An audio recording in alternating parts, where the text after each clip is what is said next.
नमस्ते। Hello everyone, स्वागत है आप सबका फिर से हमारे education channel Doon G K valley में। कैसे हैं आप सब? I hope you all are doing good. और जिन एस्पिरेंट्स ने अभी सिविल सर्विसेज का प्रीलिम्स दिया है, कैसा रहा आपका exam? I know everyone was taken aback by UPSC. तो भाई यूपीएससी ने क्लियरली बोल दिया है कि always expect the unexpected from our side, right. Well, जिनका प्रीलिम्स अच्छा रहा तो they should focus on the mains, और जिनका नहीं गया तो new opportunities always come, right. हमें गोपाल दास नीरज जी की लाइन्स याद रखनी चाहिए कि कुछ सपनों के मर जाने से जीवन नहीं मरा करता है, राइट। तो लेट बाइगॉन्स बी बाइगॉन्स, एक नई शुरुआत करें एक नई ऊर्जा के साथ। All the very best. तो अपार्ट फ्रॉम दिस, आज की क्लास रहेगी हमारी इकोनॉमी की, और टॉपिक रहेगा हमारा अडॉप्ट स्वदेशी, vocal for local products, right. स्वदेशी बने, स्वदेशी अपनाएं। आज के ट्यूटोरियल में हम डिस्कस करेंगे कैसे अगर आप इंडिजीनियस प्रोडक्ट्स को परचेज करते हैं, प्रमोट करते हैं, तो कैसे आप लोकल आर्टिशंस को, एंटरप्रेन्योर्स को सपोर्ट करते हैं, कैसे इससे लोकल इकोनॉमी बूस्टअप होती है, कैसे न्यू एम्प्लॉयमेंट्स जनरेट होती है, राइट। और आप किसी भी मीडियम के एस्पिरेंट्स हैं, आप ये ट्यूटोरियल अटेंड कर सकते हैं क्योंकि इसके नोट्स इंग्लिश और हिंदी दोनों ही लैंग्वेज में है। तो चलिए let's start without wasting any time. तो जो हमारी आज की वीडियो है, हमारी 7 पार्ट सीरीज़ की 4th वीडियो है। इसकी पहली 3 वीडियो हम ऑलरेडी अपने चैनल पे अपलोड कर चुके हैं।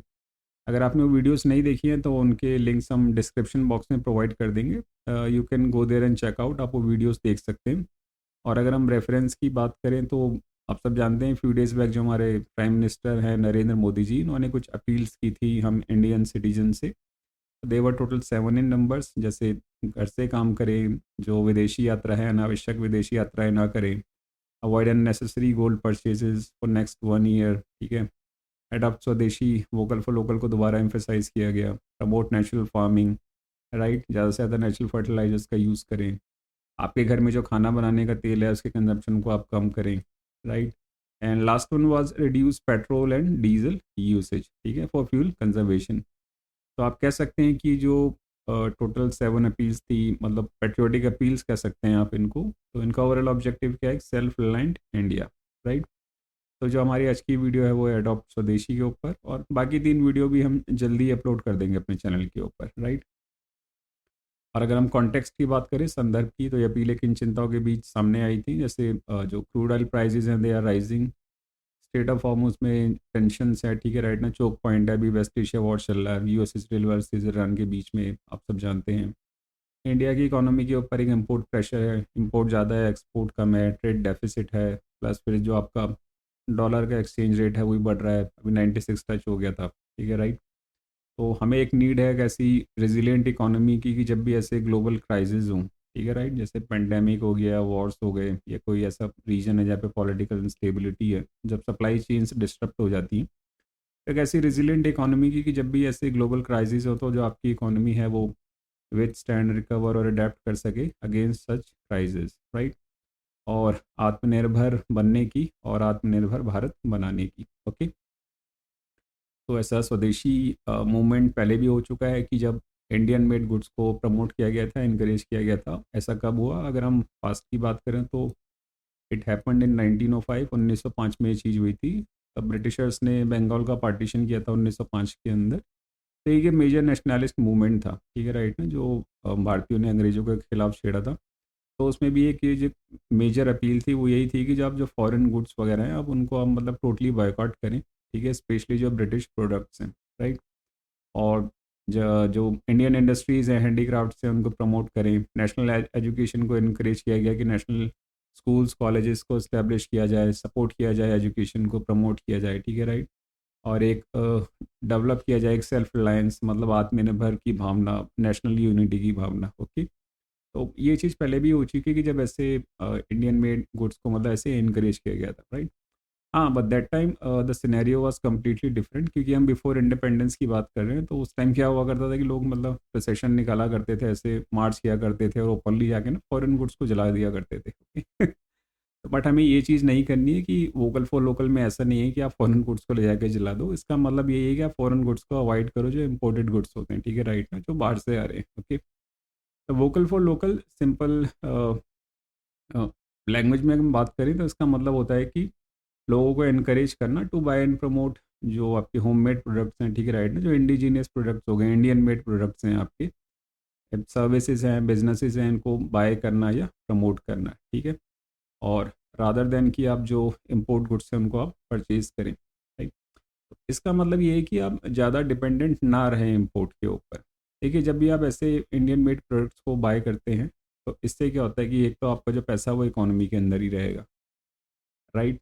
फिर इससे क्या होता है कि जो भी लोकल आपके एंटरप्रेन्योर्स होते हैं, वो चाहे टेक्सटाइल्स के अंदर है या फूड प्रोसेसिंग में है या मशीनरी के अंदर है, कोई भी चीज़ है, ठीक है राइट ना, जो लोकल आर्टिशंस हो गए आपके, ओके, एक तो उनको उनसे सपोर्ट मिलता है, ठीक है, उनके प्रोडक्ट सेल होते हैं, ऑब्वियसली बात है, मोटिवेट होते हैं, आपकी जो लोकल इकोनॉमी है वो ग्रो होती है, ठीक है, पैसा हमारी इकोनॉमी के अंदर ही रहता है। फिर हमने लास्ट क्लास में भी देखा था कि मल्टीप्लायर इफेक्ट होता है कि one person spending is another person income, right. तो पैसा कैसे घूमता है इकोनॉमी के अंदर, टैक्स रेवेन्यू बढ़ जाता है गवर्नमेंट का, राइट, ओके। तो जनरली जब भी अगर कोई कंट्री किसी इम्पोर्टेड गुड्स के ऊपर हैविली डिपेंडेंट है, तो जब भी ऐसे ग्लोबल क्राइसिस होते हैं, जैसे पेंडेमिक हो गया या वॉर्स हो गए या किसी रीजन में पॉलिटिकल इंस्टेबिलिटी है, तो आपकी जो सप्लाई चेन्स होती हैं वो डिसरप्ट हो जाती है, राइट। तो जब भी सप्लाई चेन डिसरप्ट होती है तो फिर जो आपकी जो इकोनॉमी है वो फिर सफ़र करती है, ओके, क्यों, क्योंकि आपका सोर्स तो वहाँ से बंद हो गया। तो आप इसको बोल सकते हैं कि इकोनॉमिक मेजर है, एक प्रिवेंटिव मेजर कह सकते हैं कि आत्मनिर्भर बनने का, कि जब भी ऐसी चीज़ हो तो मतलब हमारे पास एक अल्टरनेट होना चाहिए, ओके। तो इसका मतलब यही है कि हम जो हमारी डिपेंडेंस है इम्पोर्ट के ऊपर वो कम हो। तो एक तो इससे क्या होगा कि आपका जो इम्पोर्ट है वो कम हो जाएगा, ठीक है राइट ना, आपकी जो इम्पोर्ट्स हैं, जो आयात कर रहे हैं आप सामान, वो कम होगा। इससे क्या होगा कि जो आपका इम्पोर्ट बिल है वो डाउन हो जाएगा, ठीक है राइट। अब कम डॉलर हमें खर्च करने पड़ेंगे, जो फॉरेन एक्सचेंज रिजर्व होता है, राइट।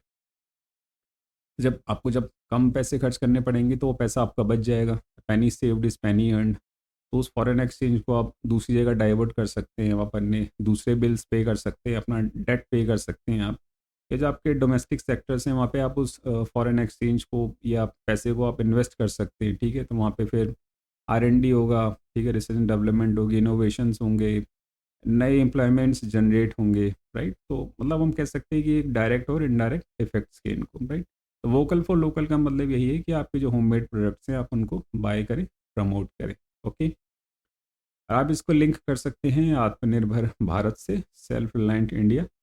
और ये जो आइडिया था ये किसने दिया था, प्रधानमंत्री नरेंद्र मोदी जी ने, ठीक है। तो यह प्रधानमंत्री नरेंद्र मोदी द्वारा शुरू की गई आत्मनिर्भर भारत की अवधारणा से जुड़ा हुआ है, ओके। इसका मतलब ये है कि आयातित सामानों पर अत्यधिक निर्भर रहने के बजाय भारत में बने उत्पादों, सेवा और व्यवसायों को खरीदने और बढ़ावा देने के लिए प्रोत्साहित करना, वोकल फॉर लोकल, ठीक। तो देखिए अगर हम जो इम्पोर्टेड आइटम्स हैं उनको अगर हम ब्रेक डाउन करें, तो अगर एक सिंपली ब्रेक डाउन ऑफ देखें इनका, तो हम वेटेज अगर हम देते हैं इनको, ठीक है, तो सबसे ज़्यादा आपका एनर्जी में, ठीक है, oil gas and coal together ये 30% ऑफ इम्पोर्ट्स है। हम जानते हैं कि जो इंडिया है वो मतलब 85% अपना जो क्रूड ऑयल है वो बाहर से इम्पोर्ट करता है। We are the third largest importer of crude oil after China and USA। फिर उसके बाद हो गया इलेक्ट्रॉनिक्स एंड मशीनरी, तो 20 से 22%, राइट। उसके बाद गोल्ड एंड प्रीशियस मेटल 12 से 14% है, और केमिकल, प्लास्टिक्स एंड फर्टिलाइजर्स आपका ओवरऑल कंबाइंड 10% हो गया, राइट। अब देखिए इनमें आप कुछ नहीं कर सकते, क्योंकि जैसे अगर हमने बोला कि अल्टरनेटिव, तो इनका अल्टरनेटिव भाई ये तो ये कि या तो रिन्यूएबल एनर्जी हो गई, ठीक है राइट ना, EV हो गई, but it will take time, okay. तो यहाँ पे आप कुछ नहीं कर सकते। हाँ ये है कि आप एक फ्यूल सेविंग बिहेवियर ला सकते हैं इसके अंदर, राइट, फ्यूल एनर्जी कंजर्वेशन आप बोल सकते हैं। गोल्ड का भी हम कुछ नहीं कर सकते, क्योंकि हम हार्डली मतलब 1 से 2 टन ही गोल्ड प्रोड्यूस करते हैं इंडिया, मतलब हर साल ना। तो ये जो भी डिमांड होती है उसका मतलब <1% होता है, 99% हम गोल्ड बाहर से इंपोर्ट करते हैं, राइट। तो यहाँ पे कुछ नहीं हो सकता। बट जैसे इलेक्ट्रॉनिक्स एंड मशीनरी है, ठीक है राइट ना, इसके अल्टरनेटिव्स हो सकते हैं।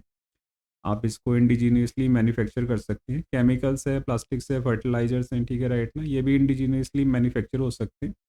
बट क्या है कि इसके लिए कि जो भी स्टार्टअप्स होंगे, ठीक है राइट ना, या जो भी कंपनीज होंगी वहाँ पे फिर एक गवर्नमेंट बैक्ड सपोर्ट सिस्टम होना चाहिए आपका, ठीक है। जैसे प्रोडक्ट लिंक्ड इंसेंटिव हो गया आपका, या मेक इन इंडिया हो गया, जैसे राइट ना आपने जो रेड टेपिज्म ख़त्म कर दिया, आप न्यू कॉरिडोर्स वगैरह बनाए, राइट। तो यहाँ पे हम ये चीज़ें कह सकते हैं कि हाँ भाई ठीक है, कि अगर हमें इनके अल्टरनेटिव मिलते हैं तो हम उनको प्रमोट कर सकते हैं, ओके। बट इसका मतलब ये नहीं कि आप विदेशी व्यापार को पूरी तरह से रोक दिया जाए, ठीक है। That does not mean completely stopping foreign trade. इसका मतलब ये है कि आप इंडियन इंडस्ट्रीज़ को सपोर्ट करें, ठीक है, जब भी पॉसिबल हो। तो इससे क्या होगा कि जो आपकी लोकल मैन्युफैक्चरिंग है वो स्ट्रेंथ होगी, उसको मजबूती मिलेगी, राइट। जॉब्स क्रिएट होंगे इंडिया के अंदर। ऑब्वियसली मार्केट का जो सिंपल रूल है डिमांड और सप्लाई का है, राइट। आपके अगर प्रोडक्ट्स की डिमांड है तो फिर सप्लाई के लिए आप क्या करते हैं, नए यूनिट्स वगैरह बनाते हैं, नए स्टार्टअप्स वगैरह आते हैं, आपको ज़्यादा मैन पावर की ज़रूरत है, वर्क फोर्स की ज़रूरत है, यानी ज़्यादा से ज़्यादा फिर आपकी एम्प्लॉयमेंट्स जनरेट होगी, राइट। आपका जो अननेसेसरी इम्पोर्ट्स है वो रिड्यूस हो जाएगा, ऑब्वियसली। ओके। हाँ, बट देखिए, जनरली एक इंडियन मेंटालिटी होती है कि मतलब अगर वो बाहर का है तो इट इज़ बेटर, हम ये चीज़ मानते हैं। और ऐसा नहीं है कि मतलब जो फॉरेन प्रोडक्ट्स होते हैं, ठीक है, काफ़ी क्वालिटी बहुत बहुत अच्छी होती है, जैसे फिलिप्स वगैरह की हम बात करें, ओके। हाँ, बट यहाँ पे कहा जा रहा है कि भाई अगर हो सके तो आप जो इंडियन इंडस्ट्रीज हैं उनको भी सपोर्ट करें। बट इसका एक यहाँ पे मतलब एक आर्ग्यू ये भी कह सकते हैं आप कि आप मतलब उन प्रोडक्ट्स में फिर वो कम्पिटिटिंग एज होना चाहिए, ठीक है, राइट ना, ओके। तो अभी ये हम बात कर रहे हैं कि जैसे ये तो एक ओवरऑल होता है कि मतलब गवर्नमेंट बैक आपका सपोर्ट सिस्टम भी होना चाहिए, ठीक है, राइट ना। अगर हम पूरे इको सिस्टम की हम बात करें तो यहाँ पे जो अपील हम लोगों से की गई है तो हम उस साइड को एक्सप्लोर कर रहे हैं कि हम लोग क्या कर सकते हैं। अगर हम लोग ऐसा करेंगे तो उसके क्या डायरेक्ट और इनडायरेक्ट इफेक्ट्स हो सकते हैं, ओके। जैसे अगर हम कुछ एग्जांपल्स ले लेते हैं, यहाँ पे हम दो तीन एग्जांपल्स ले लेते हैं। जैसे हम पहले कह सकते हैं कि जैसे made in India mobile brand या उत्पाद खरीदना, ठीक है, कि हर इलेक्ट्रॉनिक जो सामान इंपोर्ट करने के बजाय आप क्या कर सकते हैं कि ऐसे जो प्रोडक्ट्स हैं या जो यहाँ पे असेंबल हुए हैं, मैंने इंडिया के अंदर ही मैन्युफैक्चर है, आप उनको परचेज कर सकते हैं, राइट।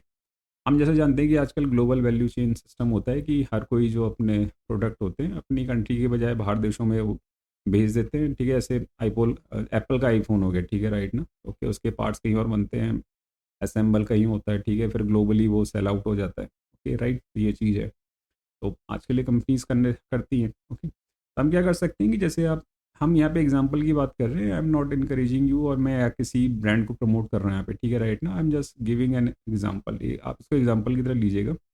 जैसे बोट हो गया, ठीक है, राइट ना, इंडियन ब्रांड है, जैसे हेडफोन्स वगैरह हो गए आपके म्यूजिक वगैरह के लिए, ठीक है, राइट ना, आप उसको परचेज करते हैं, ठीक है। ऐसा नहीं कि आप इंपोर्ट की बजाय इसको आप बोट को परचेज कर सकते हैं, ठीक है। ये जैसे सैमसंग और एप्पल की मैन्युफैक्चरिंग यूनिट्स हैं यहाँ पे ना, ठीक है, तो आप इनके फ़ोन्स खरीद सकते हैं, ओके। मैं सिर्फ एग्जांपल ले रहा हूँ यहाँ पे, ओके, राइट। अगर हम बात करें टॉप सोर्सेज की, जो इलेक्ट्रॉनिक हम इंपोर्ट्स करते हैं बाहर से, तो वो कौन कौन से, मतलब उनका सोर्स कहाँ कहाँ से है और वो प्रोडक्ट कौन कौन से हैं, राइट। तो जैसे अगर हम बात करें चाइना की, तो जी हाँ, यहाँ से तो हमारा मतलब ट्रेड डेफिसिट काफ़ी ज़्यादा ही है, मतलब एक्सपोर्ट बहुत ज़्यादा होता है चाइना से, इम्पोर्ट बहुत कम होता है। तो चाइना से हम क्या क्या इंपोर्ट कराते हैं, जैसे आपका कंज्यूमर इलेक्ट्रॉनिक्स हो गया, ठीक है, टेलीकॉम गियर है, सोलर सेल्स है या पीसीबीज होते हैं जो आपके बोर्ड्स हो गए, ठीक है, राइट ना, ये चीज़, ओके। फिर ताइवान हो गया, तो ताइवान तो मतलब नंबर वन है, मतलब हाई एंड सेमीकंडक्टर में 90% मतलब वो ताइवान के पास ही है, ठीक है, राइट ना। मैंने एक क्लास के अंदर एक ऑब्जेक्टिव एमसीक्यू उसके अंदर डिस्कस कर रखा है। फिर एडवांस कंप्यूटिंग कंपोनेंट्स हो गए, जैसे नैनो चिप्स हो गई, I think less than 7 nanometer वगैरह, हाँ वहाँ पे भी मतलब ताइवान ही उसको मैन्युफैक्चर कर रहा है, ठीक है, राइट। साउथ कोरिया हो गया, आपके डिस्प्ले पैनल्स होते हैं, मेमोरी चिप्स हैं या होम अप्लाइंसेस हो गए, जैसे एलजी है आपकी या सैमसंग हो गई, तो ये कौन सी कहाँ की कंपनी है, साउथ कोरिया की कंपनी था ये। फिर ऑटोमोबाइल्स की हम बात करें तो खैर ये इलेक्ट्रॉनिक्स है, फिर जैसे ऑटोमोबाइल्स में आपका हुंडे हो गया, किया हो गया, ये साउथ कोरियन कंपनीज हैं। फिर वियतनाम की बात करें तो मोबाइल फ़ोन जो कंपोनेंट्स होते हैं, स्पेशलाइज असेंबलीज हैं, वो सारी हमारी कहाँ से होती हैं, आपकी वियतनाम से इंपोर्ट हो रही हैं। फिर जापान से हम बात करें तो रोबोटिक्स है, इंडस्ट्रियल ऑटोमेशन, इलेक्ट्रॉनिक्स है, जो प्रिसीजन सेंसर्स होते हैं, हम कहाँ से इंपोर्ट करते हैं, आपसे जापान से, ठीक है, राइट। तो आप देख सकते हैं कि इलेक्ट्रॉनिक्स के काफ़ी ज़्यादा जो आइटम है हमारे कहाँ से आ रहे हैं, वो फॉरेन से आ रहे हैं, ठीक है, राइट ना, they are imported from other countries, right, okay. तो आप इनको ऑब्जेक्टिव में अगर कभी आए तो आप इनका नाम ध्यान में रखिएगा, राइट।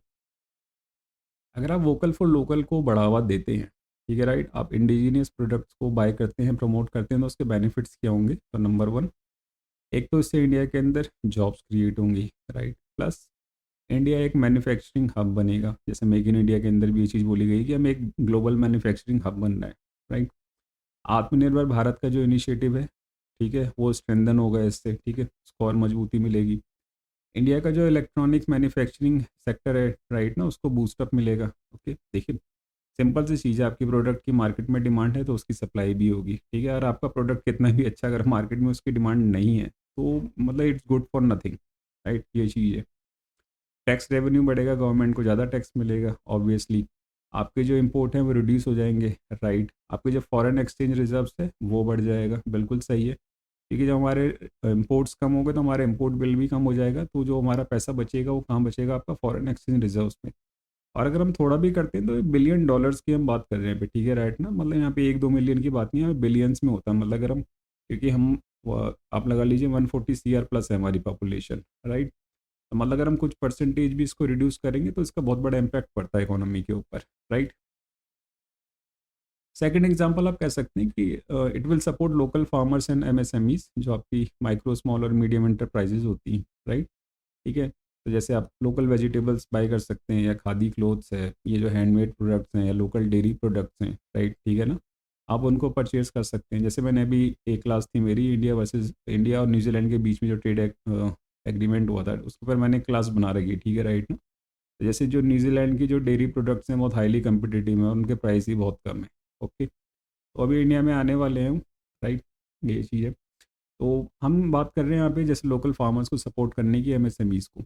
तो मेरा मानना है कि वोकल फॉर लोकल से ना जो माइक्रो स्मॉल मीडियम एंटरप्राइजेस है, इनको बहुत ज़्यादा बेनिफिट होगा। अगर आप इनको सपोर्ट करेंगे तो इनको बहुत ज़्यादा सपोर्ट मिलेगा, ठीक है, राइट ना। तो अब खादी प्रोडक्ट्स हो गए, या लोकल हैंडीक्राफ्ट्स हो गए, जैसे फ्रॉम राजस्थान, गुजरात या कश्मीर, अगर आप इनको खरीदेंगे, प्रमोट करेंगे, तो इनसे वहाँ के जो MSMEs हैं उनको काफ़ी ज़्यादा सपोर्ट मिलेगा, राइट।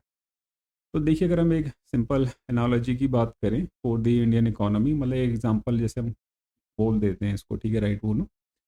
तो अगर इंडियन इकोनॉमी की हम बात करें तो अगर ये ट्री है, ठीक है, राइट ना, तो जो इसके ट्रंक की हम बात करें तो जो बिग कॉरपोरेशंस हैं, वो बड़ी जो कंपनीज होती हैं उनको हम ट्रंक बोल सकते हैं, ठीक है, राइट ना, इसका तना जो ये चीज़ होगी। लेकिन जो आपकी MSMEs होती हैं, माइक्रो स्मॉल और मीडियम इंटरप्राइजेस, वो क्या है, वो इसकी ब्रांचेज हैं और वो इसके रूट्स हैं, ठीक है, राइट ना। ये रूट्स हो गई और ये इसके ब्रांचेज हो गई। तो जो MSME है वो इनके क्या हैं, वो इंडियन इकोनॉमी के रूट्स हैं, वो ब्रांचेस हैं। अगर MSMEs नहीं होंगी तो इसका कॉन्सिक्वेंस क्या होगा, तो आपकी जो इकोनॉमी होगी वो इस तरह होगी, ठीक है, राइट ना। ये चीज़ आप ध्यान में रखिएगा, क्योंकि आफ्टर एग्रीकल्चर जो सबसे ज़्यादा एम्प्लॉयमेंट है वो किसके अंदर है, आपके MSMEs के अंदर है, राइट। इस चीज़ को आप ध्यान में रखिएगा। तो अगर MSMEs को आप सपोर्ट नहीं कर रहे, ठीक है, राइट ना, उनकी ग्रोथ नहीं हो रही, वहाँ पे इनोवेशन नहीं हो रहा, R&D नहीं हो रही, ठीक है, राइट, तो फिर क्या होगा, आपकी एक तो जॉब्स रिड्यूस हो जाएंगी, ठीक है, इन्वेस्टमेंट नहीं है वहाँ पे, तो एम्प्लॉयमेंट जो अपॉर्चुनिटीज़ हैं वो कम हो जाएंगी। आपका जो लोकल प्रोडक्शन है वो वीक हो जाएगा। अब जब सीधी सी बात है, आपकी प्रोडक्ट की मार्केट में डिमांड ही नहीं है, ठीक है, राइट ना, या आप टेक्निकल फैक्टर्स से या फाइनेंशियल जो फैक्टर्स हैं उसकी वजह से उसको डेवलप नहीं कर पा रहे, या उसके अंदर कम्पिटेटिव एज नहीं आ पा रही, ठीक है, राइट। तो क्या होगा, आपकी जो लोकल प्रोडक्शन है वो वीक हो जाएगी, ओके। आपकी जो डोमेस्टिक मैन्युफैक्चरिंग है वो कम हो जाएगी। इससे खासकर क्या होगा कि जो आपके जो खासकर जो स्मॉल टाउन्स हैं, जो आपकी MSMEs हैं, मतलब आप समझ लीजिए कि अराउंड 50% जो आपकी MSMEs हैं वो आपकी रूरल एरिया बेस्ड हैं, ठीक है, राइट ना। तो वहाँ की इकोनॉमी को इससे काफ़ी ज़्यादा सेटबैक होगा, ओके। तो आप देख सकते हैं कि वोकल फॉर लोकल से खासकर जो MSMEs हैं उनको बहुत ज़्यादा क्या मिलेगा, सपोर्ट मिलेगा, राइट। तो MSMEs की हम बात कर लें तो मतलब नॉर्मल जैसे लोकल बेकरी होगी, ठीक है, राइट ना, आपकी स्मॉल गारमेंट यूनिट है, या कारपेंटर वर्कशॉप है, स्मॉल फूड फैक्ट्री है, रिपेयर शॉप है, लोकल मैन्युफैक्चरिंग यूनिट है। ये सारे किस चीज़ के एग्जाम्पल हैं, आपके MSMEs के, राइट। तो अपार्ट फ्रॉम बाइंग या फॉरेन प्रोडक्ट्स की, आप अगर लोकल इन प्रोडक्ट्स को भी परचेज करते हैं तो इससे जो हमारी ये छोटी छोटी इंडस्ट्रीज़ होती हैं इनको बहुत ज़्यादा बूस्टअप मिलेगा, राइट। लोकल इकोनॉमी ग्रो करेगी, जो लोकल वर्क फोर्स है, ठीक है, राइट ना, उनको बहुत ज़्यादा सपोर्ट मिलेगा इससे, ओके। तो मेरे ख्याल से तो वोकल फॉर लोकल सबसे ज़्यादा जो बेनिफिट करेगा MSMEs को ही करेगा। तो इससे एक तो क्या होगा कि जो आपकी इनकम है वो राइज कर जाएगी, विलेजेस खासकर जो रूरल एरियाज है। मैंने कहा ना कि जो 50% जो MSMEs हैं वो आपकी कहाँ बेस्ड है, आपके रूरल एरियाज़ के अंदर। स्मॉल बिजनेस सर्वाइव कर पाएंगे, ऑब्वियस ही बात है, अगर डिमांड बढ़ रही है उनके प्रोडक्ट की तो तभी सर्वाइव कर सकते हो। वरना जनरली क्या होता है कि जो फॉरेन कंपनीज होती हैं, जैसे अमेजोन्स हो गई या बड़ी कंपनीज होती हैं, देखिए इनके पास क्या होता है, $1 बिलियन इन्वेस्टमेंट होती है, ठीक है, राइट ना, इनके पास बैकअप बहुत स्ट्रांग होता है, ओके। मतलब मार्केट की रियलिटी है। अगर अगर उन्हें अपने छोटे छोटे कंपटीटर्स को हराना है तो क्या करते हैं कि अपने प्रोडक्ट्स को ना बहुत कम सस्ते दाम पे बेचते हैं, ठीक है। जैसे हम टेक्सटाइल की बात करें, किसी भी चीज़ की बात करें, अब इनके पास तो $1 बिलियन का इन्वेस्टमेंट है, तो बहुत टाइम तक ना क्या करते हैं, घाटे को सह सकते हैं। लेकिन जो छोटे छोटे सेटअप्स होते हैं, राइट, ये ऐसा नहीं करते। ये एक टाइम तक ही मतलब शायद ब्रेक ही उन्हें बेच लें, या मतलब लॉस पे बेच लें, उसके बाद क्या करना पड़ेगा, या तो ये इनके साथ अटैच हो जाएंगे, ठीक है राइट ना, या सरेंडर कर देते हैं इनको कि भैया तुम हमारे अंडर ही आके इस चीज़ को बेचो। ओके, ये चीज़ हो गई। तो इससे क्या होगा कि खासकर जो आपके एमएसएमईज हैं इनको बहुत ज़्यादा बेनिफिट होगा इससे, ठीक है। आपकी जो रूरल इकोनॉमी है वो स्ट्रांग हो जाएगी, राइट। एक एग्जांपल और हम बात करें तो using Indian apps and digital services, ठीक है, जैसे पेटीएम है, फ़ोन पे है या भीम हो गया, भारत इंटरफेस फॉर मनी, ये जोमेटो है, स्विगी है, ठीक है राइट ना, मैं एग्जांपल दे रहा हूँ। अगर आप ऐसे इंडियन ऐप्स को, अगर आप डिजिटल सर्विसेज को यूज़ करते हैं तो इससे भी हमारी लोकल इकोनॉमी को काफ़ी बेनिफिट होता है, ठीक है। जब नए नए इंडियन स्टार्टअप्स ग्रो होते हैं, जैसे फिनटेक हो गए आपके, ठीक है राइट ना, वो ज़्यादा ग्रो होंगे तो ज़्यादा इन्वेस्टमेंट इंडिया के अंदर आएगा, आपकी जो डिजिटल इकोनॉमी है, ठीक है राइट ना, वो स्ट्रांग होगी। आपके जो डिजिटल इंडिया है, ठीक है राइट ना, ऐसे इनिशिएटिव को आप और ज़्यादा मजबूती मिलेगी, राइट। वर्तमान समय में भारत की अर्थव्यवस्था को कैसे लाभ पहुंचाता है आपका अडॉप्ट स्वदेशी, ठीक है, how it benefits India's economy at present time. तो हमने इसको कुछ पॉइंट्स के अंदर हमने यहाँ पे अलग अलग वो कर लिया, राइट। तो पहला पॉइंट हो गया जैसे it will create employment opportunities, रोजगार के अवसर पैदा करता है। बिल्कुल सही बात है, जब भी आप लोकल प्रोडक्ट्स को परचेज करेंगे हम लोग तो इससे क्या होगा कि आपकी जो लोकल प्रोडक्ट की डिमांड है वो बढ़ जाएगी, ऑब्वियस ही बात है, ठीक है। डिमांड बढ़ेगी तो आपको सप्लाई भी देनी पड़ेगी उस चीज़ की, जब आप सप्लाई देंगे तो सप्लाई के लिए क्या होगा, आपको नई नई यूनिट्स स्टैब्लिश करनी पड़ेंगी, ठीक है। फैक्ट्रीज प्रोड्यूस मोर, आपको नई जब फैक्ट्रीज आएंगी तो उससे ज़्यादा प्रोडक्शन बढ़ेगा। More workers are hired, obviously बात है, you need more hands to manufacture such things, ठीक है राइट। आपको ज़्यादा वर्क फोर्स की ज़रूरत है, तो ये चीज़ बिल्कुल सही है। अगर आप वोकल फॉर लोकल को सपोर्ट करेंगे तो it will create employment opportunities, number one, right. इससे क्या होगा, खासकर जो आपकी टेक्सटाइल इंडस्ट्रीज़ है, इलेक्ट्रॉनिक्स मैन्युफैक्चरिंग है, ऑटोमोबाइल सेक्टर या फूड प्रोसेसिंग इंडस्ट्री है, इसमें ग्रोथ होगी। और ख़ासकर आजकल के टाइम पे कि जब आप जानते हैं कि शायद अभी हमारी अनएम्प्लॉयमेंट रेट कितना होगा, मेरे ख्याल से 5.2% चल रहा है, 6 से पत्नी ऐसी कुछ है अभी, राइट बोलूँ तो। हमारी जो खासकर जो यंग पॉपुलेशन है, ठीक है राइट ना, 15 to 29, ठीक है राइट ना, ओके, ये चीज़ है। तो मतलब यहाँ पे बहुत ज़्यादा ज़रूरत है अभी जॉब्स की, ठीक है राइट बोलो, ये बात तो हम सभी को पता है, ओके, कि मतलब जॉब्स की इस टाइम पे इतनी ज़्यादा रिक्वायरमेंट है, मतलब खासकर इंडिया जैसी कंट्री को, कि जहाँ पे मतलब पॉपुलेशन बहुत ज़्यादा हाई है, तो उसके हिसाब से जितनी मतलब डिमांड है उसके हिसाब से सप्लाई नहीं हो पाती। तो ये तभी हो सकता है कि आप छोटे छोटे स्टार्टअप्स के थ्रू मतलब एम्प्लॉयमेंट्स जनरेट कर सको, right. Second example, it will reduce import dependence. सही बात है, आपका चाहे इलेक्ट्रॉनिक्स है, क्रूड ऑयल की, चलो इसको हम कर देते हैं, ठीक है राइट, इसमें हम कुछ नहीं कर सकते। मशीनरी है या टॉयज़ है या लग्जरी प्रोडक्ट है, ठीक है, तो इनके ऊपर हमारा डिपेंडेंस कम हो जाएगा। इंपोर्ट बिल और हमारा और नीचे हो जाएगा, ट्रेड डेफिसिट हमारा और कम हो जाएगा, फॉरेन एक्सचेंज हमारा क्या हो जाएगा, फिर बढ़ जाएगा, ठीक है राइट। तो हैवी इंपोर्ट से क्या होता है कि आपका ट्रेड डेफिसिट बढ़ जाता है। देखिए ट्रेड डेफिसिट क्या होता है, आपके इंपोर्ट और एक्सपोर्ट के बीच का डिफरेंस, ठीक है। अगर आपका इंपोर्ट ज़्यादा है और आपका एक्सपोर्ट कम है तो ये किस में होगा, माइनस में होगा, ठीक है। और अगर आपका एक्सपोर्ट ज़्यादा है और आपका इंपोर्ट कम है तो ये किस में होगा, आपका प्लस में होगा। तो अभी हमारा ट्रेड डेफिसिट है तो इंपोर्ट हमारा ज़्यादा हो रहा है, मतलब हम पैसा ज़्यादा खर्च कर रहे हैं, ठीक है, बजाय इसके कि हम ज़्यादा पैसा कमा रहे हैं, ओके। तो देखिए अब जनरली हम क्या क्या इंपोर्ट करते हैं, जैसे क्रूड ऑयल है, गोल्ड है, इलेक्ट्रॉनिक्स, मशीनरी, फर्टिलाइजर्स, ये हम ज़्यादातर इंपोर्ट करते हैं, ठीक है, and we import a lot, काफ़ी ज़्यादा मतलब। और एक्सपोर्ट की बात करें तो नंबर वन पे तो सॉफ्टवेयर सर्विसेज है, ठीक है राइट ना, ये तो नंबर वन पे है। फिर मेडिसिन हो गए, पेट्रोलियम प्रोडक्ट्स हैं, टेक्सटाइल्स है, इंजीनियरिंग गुड्स हैं, राइस एंड एग्रीकल्चरल प्रोडक्ट्स हैं, ये भी आपके एक्सपोर्ट्स के अंदर आते हैं। बट क्या है कि इंपोर्ट ज़्यादा है तो इसको ज़्यादा वेट है, देखिए तराजू उस साइड झुका हुआ है, ओके, और एक्सपोर्ट हमारा कम है तो ये ऊपर उठा हुआ है, ओके। तो इसको जनरली जो हमारा इंपोर्ट बिल है वो हाई है और जो हमारा एक्सपोर्ट बिल है, मतलब जो पैसा हमारे पास आना चाहिए टोटल एक्सपोर्ट वैल्यू, वो कम है, ओके। तो ये ज़्यादा हाई है तो मतलब क्या है कि इसका वेटेज अभी ज़्यादा है, तो मतलब जो हमारा ट्रेड डेफिसिट है वो ज़्यादा है अभी, ओके। तो इसके लिए हमें यही करना है कि भाई एक्सपोर्ट हमारा ज़्यादा हो और इम्पोर्ट हमारा कम हो। अब इम्पोर्ट हमारा कम तभी हो सकता है कि भाई या तो आप के अल्टरनेटिव्स ढूंढ लें, राइट, ओके, ये चीज़ है, या फिर इनका डिपेंडेंस कम से कम हो, मतलब आप मिनिमम यूज़ कर सके, ओके, ये चीज़ है। और अगर इंडिया ऐसे प्रोडक्ट्स को ज़्यादा से ज़्यादा मैन्युफैक्चर करती है डोमेस्टिकली तो इससे क्या होगा, एक तो जो आपका इंपोर्ट बिल है डिक्रीज हो जाएगा, आयात बिल कम हो जाता है, बिल्कुल सही बात है। फॉरेन एक्सचेंज इज सेव, जो भी डॉलर्स हैं, यूरो, पाउंड्स वगैरह आप सेव कर सकते हो, एंड रूपी बिकम्स मोर स्टेबल, ओके। ये बात बिल्कुल सही है। देखिए अगर मैंने ये चीज़ बोली थी कि अगर जिस चीज़ की मार्केट में वैल्यू है, मतलब डिमांड है, तो उसकी वैल्यू बढ़ जाती है। अब देखिए अगर आपके डॉलर की मार्केट में डिमांड है, ठीक है, तो उसकी वैल्यू बढ़ जाती है, डॉलर स्ट्रांग हो जाता है, तो इससे रुपये के ऊपर एक प्रेशर आता है, राइट। रुपये के ऊपर प्रेशर आता है तो जो आपकी करेंसी का एक्सचेंज है, ठीक है राइट ना, वो भी क्या, वो घटता बढ़ता रहता है, मतलब एक वो आ जाती है वोलेटिलिटी उसके अंदर, राइट। इससे क्या होता है कि जब भी आपके इन्वेस्टर्स होते हैं ना, वो फिर थोड़ा अवॉइड करते हैं ऐसे, मतलब ऐसी कंडीशंस को कि जहाँ पे मतलब आपकी इकोनॉमी स्टेबल नहीं है, तो जनरली वहाँ पे इन्वेस्टर्स आने से थोड़ा हिचकते हैं फिर, या फिर आएंगे भी तो शॉर्ट टर्म के लिए आएंगे, लॉन्ग टर्म के लिए नहीं आएंगे, लंबे टाइम के लिए यहाँ पे इन्वेस्ट करें, वो बस आएंगे, थोड़ा पैसा डाला, बन गया और वो निकल गए। तो ये फिर आपकी इकोनॉमी के लिए अच्छा नहीं है, ठीक है, मतलब आपको तो लॉन्ग टर्म सस्टेनेबिलिटी चाहिए ना, राइट। तो अगर फॉरेन एक्सचेंज रिजर्व्स की बात करें तो खैर ये हम पहले क्लासेस में डिस्कस कर चुके हैं, मैं थोड़ा सा बता देता हूँ। मतलब फॉरेन एक्सचेंज रिजर्व्स क्या होते हैं कि इट्स लाइक अ वॉलेट जिसको मैनेज करता है आपका रिजर्व बैंक ऑफ इंडिया, और इसमें डिफरेंट करेंसीज होती हैं, जैसे डॉलर है, ठीक है, यूरो हो गया आपका, पाउंड हो गया, ओके। तो जब भी आप इंपोर्ट करते हैं तो जो भी वो मतलब एक फेवरेबल करेंसी मांगते हैं कि कोई भी जैसे इंडस्ट्री है, मतलब फॉरेन कंपनी है या नेशन से, अगर आप इंपोर्ट बिल सॉरी मतलब अगर आप उनके साथ बिजनेस कर रहे हैं, तो वो क्या करते हैं कि मतलब जो करेंसी होती है, मतलब ना कि मतलब किस पैसे में हम लेन देन करेंगे। जैसे हमारे इंडियन रुपीज़ होता, तो उन्होंने बोला कि मैं डॉलर चाहिए, तो हमने क्या करा, डॉलर निकाल के दे दिया और ये पैसे जो सामान है हमने ले लिया उनसे, ठीक है, ये चीज़ है। तो इम्पोर्ट के थ्रू हमारा पैसा बाहर जा रहा है, एक्सपोर्ट के थ्रू पैसा हम कमाते भी है, रेमिटेंसेस के थ्रू हम पैसे आते भी हैं हमारी इंडियन इकोनॉमी के अंदर, राइट। बट क्या है कि अगर आपका इम्पोर्ट ज़्यादा तो आपका पैसा ज़्यादा खर्च हो रहा है, ठीक है, तो आपका जो फॉरेन एक्सचेंज है वो डिक्रीज होता जाता है, धीरे धीरे नीचे होता जाता है, राइट।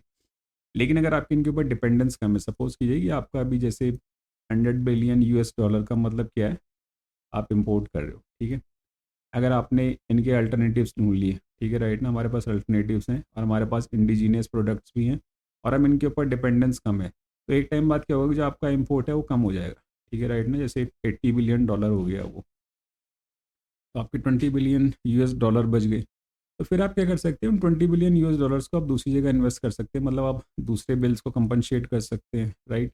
या आप इंटरनेशनल डेट्स को पे कर सकते हैं, और आपके पास अगर फॉरेन एक्सचेंज बच रहा है तो आपके जो इंडियन रुपी होता है उसके ऊपर प्रेशर कम हो जाता है फिर, राइट। और जब आपके पास अच्छा खासा पैसा है तो आप ऐसे ग्लोबल क्राइसिस को, आप मतलब जब ऐसे इकोनॉमिक क्राइसिस होते हैं आप उनको हैंडल कर सकते हैं, राइट, ये चीज़। फिर हम बात करें कि अगर जब डॉलर की डिमांड कम होती है तो इससे क्या होगा, आपकी जो रुपये के ऊपर जो प्रेशर है वो रिड्यूस हो जाएगा। अब जैसे अभी 96 का हो गया था डॉलर, ठीक है, तो एक डॉलर कमाने के लिए मतलब आपको कितने पैसे खर्च करने पड़ेंगे, 96, ठीक है, राइट। अब सपोज कीजिए कि जैसे एक फ़ोन है, अगर उसकी पहले वैल्यू जैसे वो $1 80 का था, आईफोन ही समझ लीजिए, तो अगर उसकी वैल्यू $1000 है तो पहले आप कितने देते थे उसके, 80,000। आप उसकी वैल्यू कितनी होगी, 96,000, मतलब 16,000 का आप डिफरेंस लगा लीजिए, ओके। क्यों? क्योंकि मार्केट में क्या है, डॉलर की डिमांड है, मार्केट में जब डॉलर की डिमांड है तो उसकी वैल्यू क्या होती है, वो स्ट्रांग होती जाती है, क्योंकि हर किसी को क्या चाहिए, डॉलर चाहिए। इससे फिर इंडियन रुपीज़ के ऊपर प्रेशर आता है, अब आपको ज़्यादा पैसे खर्च करने पड़ रहे हैं डॉलर कमाने के लिए, राइट। लेकिन जब डॉलर की डिमांड कम हो जाएगी तो जो प्रेशर है इंडियन रुपीज़ के ऊपर वो कम हो जाता है। मैं ये नहीं कह रहा है कि 96 से सीधा 80 पे आ जाएगा, पर ये धीरे धीरे कम होता है, 95, 94, 93, 92, ठीक है राइट ना। आपको जो डेप्रिसिएशन है वो भी डाउन, वो भी स्लो हो जाएगा, ठीक है राइट, मतलब जो पैसे की कीमत घटती है वो भी थोड़ी कम हो जाएगी। एक स्ट्रॉन्ग रुपी का मतलब क्या होता है कि जो आपके इंपोर्ट्स हैं वो चीपर हो जाएंगे, अब मैं ज़्यादा पैसे में ज़्यादा सामान खरीद सकता हूँ ऑब्वियसली। इंपोर्ट चीपर हो जाएंगे तो आपने देखा कि जो आपकी इन्फ्लेशन है वो कम हो जाएगी, ठीक है। जैसे हमने देखा था कॉस्ट पुश इन्फ्लेशन, कि मतलब कुछ ऐसे आइटम्स होते हैं कि जब भी आप खरीदोगे तो उसका जो इम्पैक्ट होता है वो दूसरी चीज़ों के ऊपर भी होता है, जैसे क्रूड ऑयल हो गया। आपने क्रूड ऑयल खरीदा तो उससे क्या हो गया, आपकी जो ट्रांसपोर्टेशन कॉस्ट है या प्रोडक्शन कॉस्ट है वो बढ़ जाती है, विच इन टर्न क्या होता है कि जो अदर गुड्स एंड सर्विसेज हैं उनके प्राइस बढ़ जाते हैं अक्रॉस दी कंट्री, राइट। लेकिन अगर आपका रुपी स्ट्रॉन्ग है तो फिर क्या होगा कि आपके जो इंपोर्ट्स हैं वो चीपर हो जाते हैं, आपकी जो इन्फ्लेशन होती है वो कंट्रोल हो जाती है और कम हो जाती है। और जब आपका रुपी स्ट्रॉन्ग है, तो मैंने ये एग्जांपल पहले भी दिया था, जो फॉरेन इन्वेस्टर्स होते हैं, सपोज कीजिए कि उसने एक यूनिट आपके यहाँ के इस्टेब्लिश कर ली, राइट। अब क्या हुआ कि वो जो भी मटेरियल है या मशीन्स है या टेक्नोलॉजी है वो बाहर से इंपोर्ट कर रहा है, तो उसको सस्ता पड़ेगा क्योंकि आपका रुपी स्ट्रॉन्ग है, उसकी वैल्यू भी ठीक है। फिर जब वो एक्सपोर्ट करेगा तो रुपी ज़्यादा है, ठीक है राइट, तो उसको हमें बेनिफिट भी होगा, ओके। तो इससे क्या होगा, आपकी कंट्री के अंदर क्या होगा, इन्वेस्टमेंट आते हैं, राइट, ये चीज़ होगी। और जब भी ये चीज़ होती है तो इससे इन्वेस्टर का कॉन्फिडेंस बढ़ता है। मैंने कहा ना कि जब भी अगर किसी कंट्री के अंदर पॉलिटिकल इंस्टेबिलिटी है, इकोनॉमिक इंस्टेबिलिटी है, तो इन्वेस्टर्स वहाँ पे नहीं आएंगे फिर।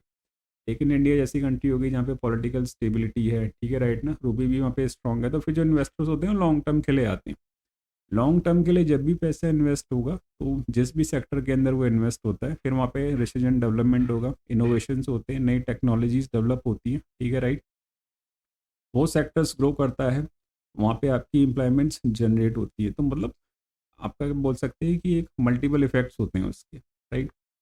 थर्ड और मोस्ट इंपॉर्टेंट ये होगा कि जब भी आप वोकल फॉर लोकल को एम्फेसाइज करेंगे तो खासकर जो एमएसएमईज है, मैंने कहा ना micro small and medium enterprise, इनको सबसे ज़्यादा बेनिफिट होगा, राइट। एमएसएमईज को हम कहते हैं बैकबोन ऑफ इंडियाज इकोनॉमी, ठीक है, भारत की अर्थव्यवस्था की रीढ़ कहा जाता है एमएसएमईज को, राइट। ऐसा क्यों? एक तो करोड़ों लोगों को रोजगार देते हैं, मैंने कहा ना कि आपका एग्रीकल्चर सबसे ज़्यादा एम्प्लॉयमेंट है वो कहाँ पे है, आपके एमएसएमईज के अंदर है, ठीक है राइट। एक्सपोर्ट को सपोर्ट करते हैं, अराउंड 45% जो एक्सपोर्ट है, ठीक है राइट, वो एमएसएमईज से रिलेटेड है, राइट। हाँ। Help rural and semi urban development, ठीक है, ग्रामीण और शहरी अर्ध शहरी विकास में मदद करते हैं। 50% जो आपकी एमएसएमईज है वो कहाँ बेस्ड हैं, आपकी रूरल बेस्ड हैं, ठीक है। मैं आपको कुछ फैक्ट्स दिखा देता हूँ उसमें। जैसे एमएसएमईज को बोला जाता है they are silent job giants, मतलब अराउंड मतलब 11 CR पीपल, 11 करोड़ जो लोग हैं इसके अंदर एम्प्लॉयड है, ठीक है राइट ना। And it's the second largest source of employment after agriculture. फिर हम बात करें नेक्स्ट पॉइंट की, तो ऐसे जो ज़्यादातर एमएसएमईज हैं आपके रूरल इंडिया के अंदर बेस्ड हैं, ठीक है। Nearly half of India's MSMEs operate in rural areas, तो आप लगा लीजिए आप लोकल इकोनॉमी को, खासकर जो रूरल या विलेज एरियाज है, ठीक है राइट ना, आप उनकी इकोनॉमी को कितना सपोर्ट करेंगे, ठीक है। एमएसएमईज हैं वो अराउंड मतलब they contribute nearly 1/3 of India GDP, ठीक है। इंडिया के जीडीपी के अंदर जो 1/3 कंट्रीब्यूशन है किसका है, वो एमएसएमईज का है, ठीक है राइट। उसके बाद जो almost half of India export है, मतलब उसको भी कौन कंट्रीब्यूट करता है, आपके एमएसएमईज, मतलब 45% के अराउंड है, ठीक है। इंडिया के अंदर अभी अराउंड 6 CR एमएसएमईज होंगी, ठीक है राइट ना, ओके, मतलब इससे ज़्यादा होंगी, तो आप कह सकते हैं कि one of the world's largest MSMEs ecosystem, right. और अगर हम माइक्रो इंटरप्राइजेस की बात करें तो डोमिनेट करती है हमें, मतलब जो 99% एमएसएमईज है they are micro enterprises, okay. तो आप सोच सकते हैं कि मतलब लोकल लेवल पे लोकल इकोनॉमी को, उस इकोनॉमिक ग्रोथ को, लोकल आर्टिशंस को, लोकल एंटरप्रेन्योर्स को, ठीक है राइट ना, लोकल स्टार्टअप्स को कितना बूस्टअप मिलेगा, कितना सपोर्ट मिलेगा, राइट। तो when citizens by local products, इससे क्या होगा कि जो स्मॉल इंडस्ट्रीज है सर्वाइव कंपटीशन। जी हाँ, बिल्कुल सही बात है, न्यू एंटरप्रेन्योर्स इमर्ज। जैसे अगर हम कोविड की बात करें, कोविड-19 की, अब वहाँ पे उस टाइम क्या था कि एकदम से आया कि भाई जो हैंड वॉश होता है, ठीक है राइट ना, उसकी डिमांड बढ़ गई थी। तो काफ़ी जो जो स्टार्टअप्स थे वो तो हैंड वॉश से रिलेटेड ही थे, मतलब लोगों ने अच्छे पैसे बनाए, ठीक है राइट ना, उन्होंने देख लिया कि फार्मूला वगैरह कैसे होता है, ठीक है राइट ना, आपने बनाया तो उसको सर्टिफाई करा और बेचा, तो ये चीज़ होती है, मतलब we Indians are very creative, ठीक है राइट ना। तो ये चीज़ हो सकती है, अगर उसकी मार्केट में डिमांड है तो we will definitely find a way, okay. Economic growth becomes inclusive, ये बात बिल्कुल सही है। इंक्लूसिव का मतलब कि आप हर सेक्टर है, ठीक है राइट ना, हर जो एरिया है, हर रीजन है, मतलब वो इंक्लूसिव, ऐसा नहीं है कि मतलब जो ग्रोथ है वो यूनिफॉर्म नहीं है, मतलब एक एरिया तो बहुत ज़्यादा आपका ग्रो कर रहा है और एक एरिया क्या है कि आपका बिल्कुल नीचे है, राइट। तो आपकी जो इकोनॉमिक ग्रोथ होगी वो इंक्लूसिव होगी डेफिनेटली। नेक्स्ट है इसका आपका कि it will boost make in India, ठीक है। मेक इन इंडिया का मतलब ये कि कंपनीज को इनकरेज करना टू मैन्युफैक्चर इन इंडिया, इसका मतलब अगर हम मेन मोटो बोले तो ये है कि इंडिया को एक ग्लोबल मैन्युफैक्चरिंग हब बनाना, राइट। जैसे एग्जांपल हो गए नोएडा तमिलनाडु के अंदर मोबाइल मोबाइल फ़ोन मैन्युफैक्चरिंग है। अभी सेमीकंडक्टर मिशन के बारे में आपने सुना था, सेमीकंडक्टर इन्वेस्टमेंट्स का, ठीक है राइट ना, हम काफ़ी ज़्यादा सेमीकंडक्टर इंपोर्ट करते हैं बाहर से, ठीक है राइट। तो उसके ऊपर सेमीकंडक्टर मिशन है इंडिया का। डिफेंस मैन्युफैक्चरिंग हो गया, आपने देखा कि मतलब इस एरिया को भी, मतलब इस डोमेन को भी ओपन कर दिया गया प्राइवेट सेक्टर के अंदर। और काफ़ी चीज़ें हैं, मतलब जैसे ड्रोन सिस्टम हो गए, ये और भी चीज़ें हैं, मतलब जहाँ पे आपके private players playing they are playing a big role, right. तो अब मेक इन इंडिया का मैं थोड़ा सा आपको जैसे कोर प्लेयर्स एंड ऑब्जेक्टिव्स बता देता हूँ, ठीक है राइट ना। मेक इन इंडिया का मतलब ओवरऑल ऑब्जेक्टिव क्या है कि इंडिया को एक ग्लोबल मैन्युफैक्चरिंग हब बनाना, तो उसके लिए कुछ चार आप बोल सकते हैं कोर प्लेयर्स इनके, जैसे न्यू प्रोसेसेस, खासकर जो इंडिया के अंदर रेड टेपिज्म है, ठीक है, जो ब्यूरोक्रेट्स वगैरह होते हैं, मतलब कि फाइल बढ़ती ही नहीं है आपकी आगे वो ना। तो ease of doing business, D licensing, मतलब कि ईजिली, मतलब आपके जितने भी पेपर वर्क है वो ईजिली हो जाए। तो इंडिया में पहले क्या होता था कि मतलब एक अगर आप बिना नया बिजनेस स्टार्टअप वगैरह कर रहे हैं तो मतलब एक मतलब रियल एग्जांपल है, ठीक है राइट ना, मतलब एक पर्सन था वो यहाँ पे आया, तो मतलब उसने जब अपनी नई यूनिट बनानी चाहिए तो उसको 1 साल लग गया, और वो फिर गुस्से में क्या हुआ, छोड़ के चले गया, मतलब वो ना वो इतना मतलब फेडअप हो गया इस चीज़ से, वो भाग भाग के इधर उधर, तो वो फिर चले गया। तो मतलब फिर अगर आप सिर्फ ये नहीं है कि ऑन पेपर्स आप कह रहे हैं, ठीक है राइट ना, मतलब वो दिखना भी चाहिए, ओके।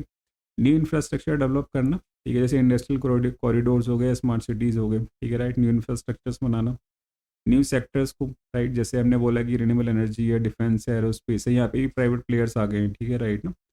देखिए जब आप डीरेगुलेट कर देते हैं ऐसे एरियाज़ को, तो जो फॉरेन कंपनीज हैं फिर वो इन्वेस्टर्स आके अपना पैसा डालते हैं इसके अंदर, ठीक है राइट ना, कि उनको प्रॉफिट दिखता है, राइट, यहाँ पे नए नए स्टार्टअप्स आ रहे हैं, तो दे इन्वेस्ट मनी। तो इंडिया की गवर्नमेंट का यही माइंडसेट था कि भाई हम रेगुलेटर की बजाय एक फैसिलिटेटर का काम करें, ठीक है राइट ना, कि हम चीज़ों को आसान बनाएं। तो इसका रिजल्ट ये है कि India is becoming a global manufacturing destination, ये बिल्कुल सही है।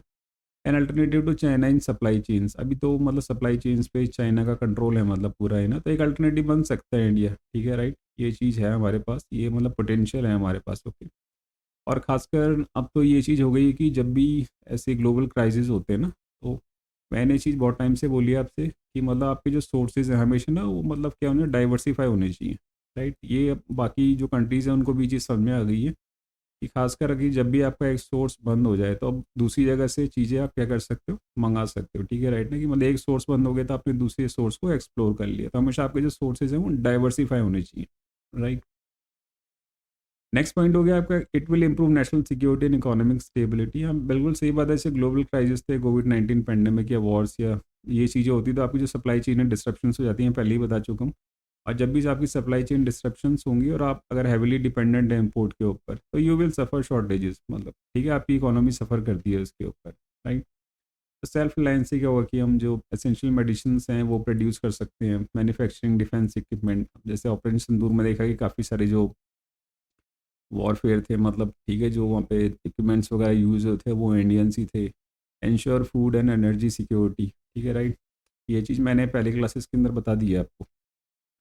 नेक्स्ट पॉइंट हो गया आपका, it will encourage innovation startups, बिल्कुल सही है, अगर पैसा आ रहा है तो वहाँ पे R&D होगा, इनोवेशन होगा, वो ग्रो करेगी, फिर नए स्टार्टअप्स वहाँ पे जंप इन करते हैं, ठीक है राइट ना, न्यू इंडियन स्टार्टअप्स इनोवेट, ठीक है, R&D होगा, ऑब्वियसली बात है पैसा आ रहा है, न्यू टेक्नोलॉजीज डेवलप होंगी, ठीक है, ये हम डिस्कस कर चुके हैं इस चीज़ के अंदर।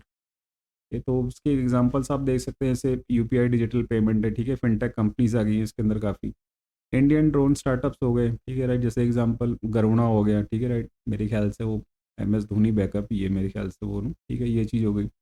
या EV मैन्युफैक्चरिंग कंपनीज है, मतलब अपार्ट फ्रॉम टाटा या दूसरी चीज़ है महिंद्रा वगैरह, जैसे आपकी ओला है या एथर है, तो ऐसी और कंपनीज भी हैं जो इसके अंदर आ रही हैं, राइट। तो आप ये देख सकते हैं कि जब अगर आप मेड इन सॉरी मतलब आप मेड इन इंडिया प्रोडक्ट्स को आप प्रेफर करोगे, ठीक है राइट ना, प्रमोट करोगे, तो these things will definitely happen, right. अगर हम प्रेजेंट डे की बात करें इंडिया की अभी 2026 के कॉन्टेक्स्ट को लेके, तो अभी इंडिया क्या चाह रहा है, मतलब ठीक है राइट ना, आज का इंडिया है क्या, ओके।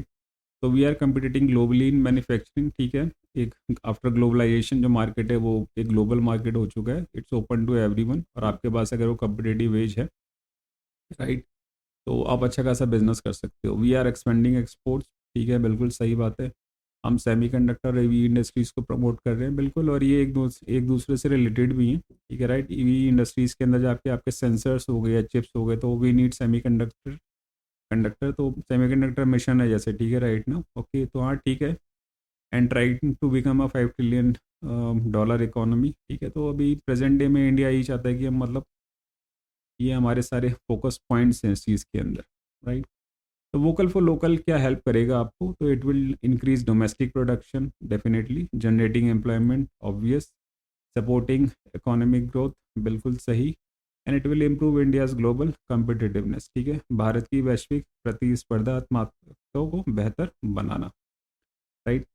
देखिए ग्लोबल कॉम्पिटिटिवनेस की बात करें तो ये हमारे पास एक एज है, ठीक है, हमारे पास एक लार्ज डोमेस्टिक मार्केट है, राइट, और हमारे पास एक यंग वर्क फोर्स है, हमारे पास एक मतलब मैन्युफैक्चरिंग पुश है, ओके यार, हमारे पास एक स्ट्रॉन्ग सर्विस सेक्टर है, तो मतलब ठीक है, हमारे पास वो एक ग्लोबल कॉम्पिटिटिवनेस है, ठीक है राइट, ये सारे फैक्टर है जो मतलब इसको रेफर करते हैं, ठीक। तो अगर हम रियल लाइफ डेली एग्जांपल्स ले लें वोकल फॉर लोकल का, तो जैसे आप इंडियन हैंडीक्राफ्ट या क्लोथ्स को बाय कर सकते हैं फ्रॉम लोकल आर्टिशंस, आप जो लोकल ग्रोसरी स्टोर्स हैं अपार्ट फ्रॉम जो जैसे बाहर के होते हैं, ठीक है राइट ना, आप लोकल ग्रोसरी स्टोर से चीज़ें खरीद सकते हो। हाँ, बट फिर उसमें ये भी चीज़ होना चाहिए कि जो प्रोडक्ट्स हैं वो भी इंडियंस होने चाहिए, लोकल ग्रोसरी स्टोर्स में भी अगर आप फॉरेन ब्रांड्स बेचोगे तो फिर फ़ायदा नहीं है कुछ वो, राइट। आप इंडियन स्टार्टअप्स को सपोर्ट कर सकते हैं, innovate India, choosing local manufacture electronics, ठीक है, बिल्कुल सही है। इंडियन टूरिज्म और लोकल बिजनेसेस को आप प्रमोट कर सकते हैं, खासकर इंडियन टूरिज्म को तो हम कर ही सकते हैं, ठीक है, राइट ना, मैं भी बताऊंगा ऐसे कि ओके। तो इससे क्या होगा कि अगर आप एक छोटा सा भी स्टेप लेते हैं, ठीक है, राइट ना, मतलब कुछ लाखों लोग भी ये करेंगे तो it will make a huge economic impact. अब मैं कह रहा था कि इंडियन टूरिज्म को तो खासकर मतलब वो ना, तो यहाँ पे तो ये चीज़ सही है। लेकिन अगर हम बाकी चीज़ों की बात करें, इलेक्ट्रॉनिक्स की या कोई भी चीज़ है, तो बात वो ये आती है कि इंडियन मेंटालिटी है कि जब भी हम फॉरेन प्रोडक्ट्स की बात करते हैं तो वो एक माइंड में एक ख्याल आता है कि इट इज़ बेटर, राइट। और ये चीज़ मैं देख चुका कि मतलब, जैसे मैं बुराई नहीं कर रहा है इंडियन प्रोडक्ट्स की, मतलब तो मतलब जब हमने उसके कस्टमर सेंटर में बात करी तो मतलब वहाँ से इतना अच्छा फीडबैक नहीं रहा, मतलब जो उनकी सर्विस थी वो बहुत ही ज़्यादा बेकार थी, ऐसे करके वो ना, ठीक है। तो ऐसा फॉरेन प्रोडक्ट्स के साथ भी होता है, ऐसी बात नहीं है। बट ये है कि आपके अगर वो आप उन प्रोडक्ट्स को बना रहे हैं, ठीक है, राइट ना, उसके ऊपर एक मतलब आर्ग्यू ये भी कर सकते हैं आप, तो लोग सिर्फ आपसे इसलिए वो प्रोडक्ट नहीं खरीदेंगे मेड इन इंडिया, ठीक है, राइट ना।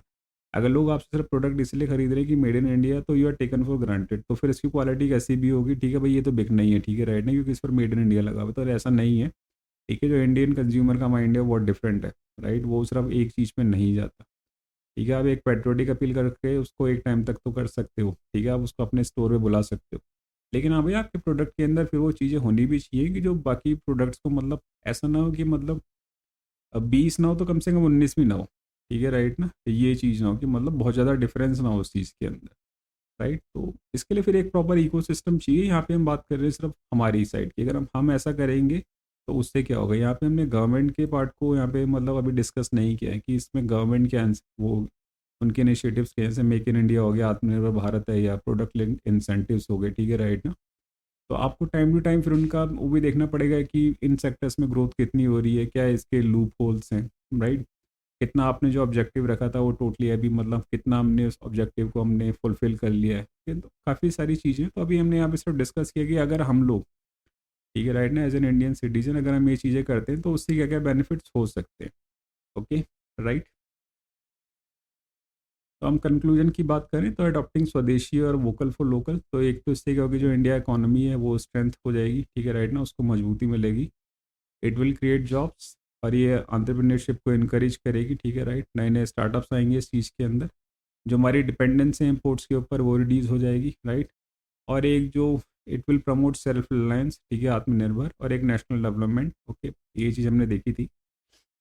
तो आप कह सकते हैं कि एक ये इकोनॉमिक स्ट्रेटेजी है, मतलब it's both an economic strategy या सिटीजन ड्रिवन मूवमेंट है, जो इंडिया को और स्ट्रॉन्ग बनाएगा इन प्रेजेंट ग्लोबल इकोनॉमी, खासकर जैसे अभी जो ग्लोबल सिनेरियो चल रहा है, मतलब मैंने पहले ही बोला कि जो ग्लोबल इकोनॉमी है उसकी जो डायरेक्शन है अभी अनसर्टेन है, मतलब किधर जाएगी क्या है। जैसे अभी वेस्ट एशिया वॉर हुआ, फिर रशिया यूक्रेन वॉर है, ठीक है, राइट ना, और कहीं रिजीम चेंज हो जा रही है, एक ने दूसरे के ऊपर अटैक कर दिया है, किसी कंट्री की इकोनॉमी कोलैप्स कर गई। तो ये चीज़ बहुत हो गई कि मतलब आपके पास जो एक सस्टेनेबिलिटी होनी चाहिए, राइट ना। अब वो आपका जो इकोनॉमी वो सस्टेनेबल भी ऐसी होनी चाहिए कि अगर एक टाइम बाद अगर आप उससे सपोर्ट हटा लें तो इट डज नॉट कलेप्स, ठीक है, राइट ना। ये रतन टाटा जी ने भी कहा था कि अगर आप कोई भी सिस्टम क्रिएट कर रहे हैं, ठीक है, राइट ना, सस्टेनेबल होना चाहिए। तो सस्टेनेबल बनाने के लिए पहले उसको आपको थोड़ा सपोर्ट देना पड़ेगा, ठीक है, राइट ना। और जब वो वर्किंग हो जाएगा तो अगर आप सपोर्ट हटा देते हैं वहाँ से एंड इट्स स्टिल वर्किंग, तो इसका मतलब क्या है कि वो सही में सस्टेनेबल है। ऐसा नहीं है कि भाई जब तक आप उसको सपोर्ट देते रहे वो खड़ा रहा, जैसे ही आपने सपोर्ट हटाए तो इट कोलैप्सेस, ठीक है, राइट ना, तो फिर वो सस्टेनेबल नहीं होता। तो सस्टेनेबल डेवलपमेंट का मतलब यही है कि without any support it continues, right. So that is for the day. और आपको ये वीडियो अच्छी लगी तो please hit the like button, हमारे चैनल को सब्सक्राइब करें, राइट। इस वीडियो को बाकी एस्पिरेंट्स के साथ आप शेयर करें प्लीज़, और आपके जो भी फीडबैक सजेशंस या डाउट्स हैं हमें कमेंट सेक्शन में ज़रूर लिखें। हमारा चैनल है दून जी के वैली, आप इसको इंस्टाग्राम पे जाके भी फॉलो कर सकते हैं, okay guys. So this is Doon G K valley, thanks for watching and happy learning. जय हिंद, जय उत्तराखंड।